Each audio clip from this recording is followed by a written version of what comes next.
Ratchet and Clank is directed by Kevin Monroe, written by him, TJ Fixman, and Jerry Swallow. It's based on the 2016 PS4 video game of the same name, which is in turn a remake of the original 2002 PS2 game, and this features the voices of James Arnold Taylor, David Kaye, Jim Ward, and lots of famous people including Paul Giamatti. Now, Ratchet is a Lombax, this cat-like creature who is a good mechanic, and he just really wants to be part of the Galactic Rangers. He wants to be relevant. Meanwhile, Clank is this robot who was born out of a malfunction in this factory for like evil robots, and he crash lands on Ratchet's planet, and together they have to warn the Galactic Rangers about this big ploy being planned by Chairman Drek, voiced by Paul Giamatti, to destroy certain planets so Drek can make his own planet for himself. And here's the thing, guys, I am a huge Ratchet and Clank fan, okay? I'm a huge fan. I'm a really big fan of Ratchet & Clank. I don't even own that many games, but like, you know, I've played all of these and I love them. And I am a big enough fan to acknowledge that Ratchet & Clank doesn't necessarily have the best stories, so I was not looking forward to this movie, but I went to watch it anyway like a loyal fan because I love Insomniac. And like I feared, it's a really bad movie. I'm so sorry.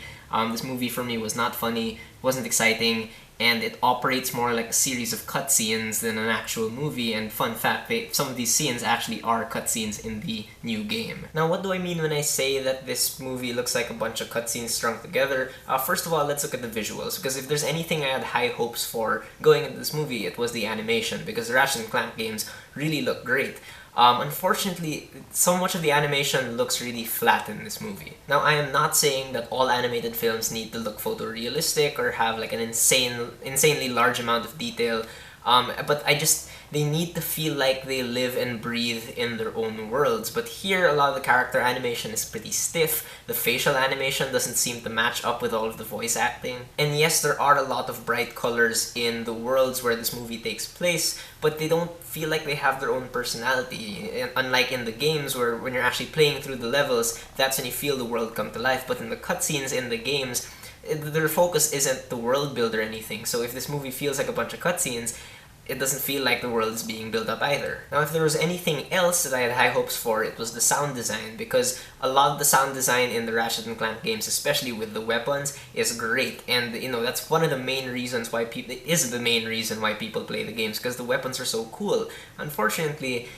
Ratchet barely uses his weapons in the movie. This shows me that the movie isn't self-aware enough to acknowledge that, you know, the weaponry is like a main attraction in the games. Like, as a film, it just does not play on that. But the part of the movie where you really feel like it's not working as a film is in the editing by Braden Oberson. There are a lot of jokes in the movie, but the timing of them just feels so off, and there's also barely any tension to the action because, again, something feels off. And the reason why the jokes and the action feel off is because all the build-up happens in-game while the players are playing the game, but because you're watching the movie and you're not playing the game, there's no build-up to any of this stuff. Watching this movie honestly kind of feels like you're watching one of those compilation videos on YouTube for you know, when they put together all the cutscenes in the game, and that's what it feels like. And what really bummed me out is that this movie feels like such a dumbed down version of the original story. And I'm not saying that the Ratchet & Clank series is the most sophisticated series ever, you know, it's not the artsiest series ever and stuff,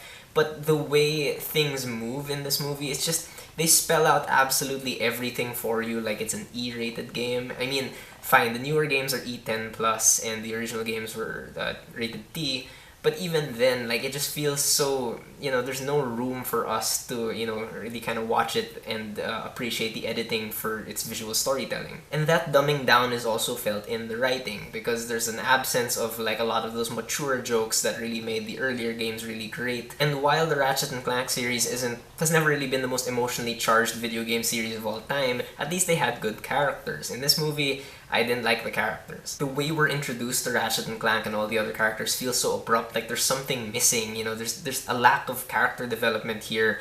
And again, because when you play the game, a lot of the character development happens when you're playing as the character. Ratchet doesn't really have a stable arc, like they can't decide what he really wants as a character.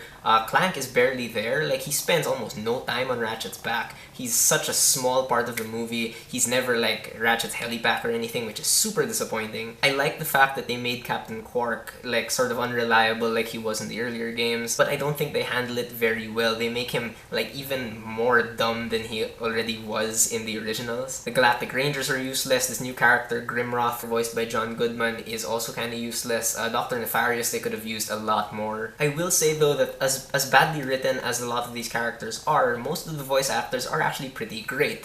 I just feel like it's so unnecessary to have these big name voice actors voice these characters because they don't really do anything that special with them. I feel like John Goodman only really went to work for this movie for like one day. Bella Thorne and Rosario Dawson are completely sidelined. Sylvester Stallone seems like he's having fun, but again, he doesn't really do anything that memorable. I really wish they got the original voice actor for Drek, Kevin Michael Richardson, and Paul Giamatti is fine, but again, not that memorable. But the biggest flaw in Ratchet and Clank really comes with something Kevin Munro, the director, said in an interview I watched, where he said, you know, his approach to the movie was, if it ain't broke, don't fix it. I completely disagree, because video games and film are completely different languages, and I, as a big fan, would have been totally happy if they gave us like a totally new take on Ratchet and Clank. They do some new things here, and there's a lot of fan service as well. But the way it's directed makes it seem like it's aimed solely towards video game fans. And for me, if you're gonna make a video game adaptation, make it a good movie first. And it's strange to me that this movie seems to be aimed towards the video game crowd, but the movie itself seems geared towards kids. And Ratchet & Clank isn't necessarily for kids, but this movie seems to be. I will admit, on the positive side, that there are a few jokes that do work, and some of the returning voice actors from the video games, they're still great. You know, they're some of the best people at what they do. James Arnold Taylor as Ratchet really knows that character well. David Kaye as well as Clank. Jim Ward as Captain Quark. I really wish they gave Armin Shimmerman more to do as Dr. Nefarious, because he's like the best villain the series has ever had. But in the end, it really saddens me to say that Ratchet & Clank is a really bad movie.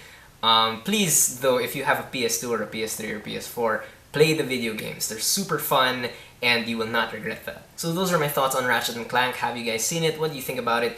Whether you agree with me or not, please leave me a comment. Let's have a conversation.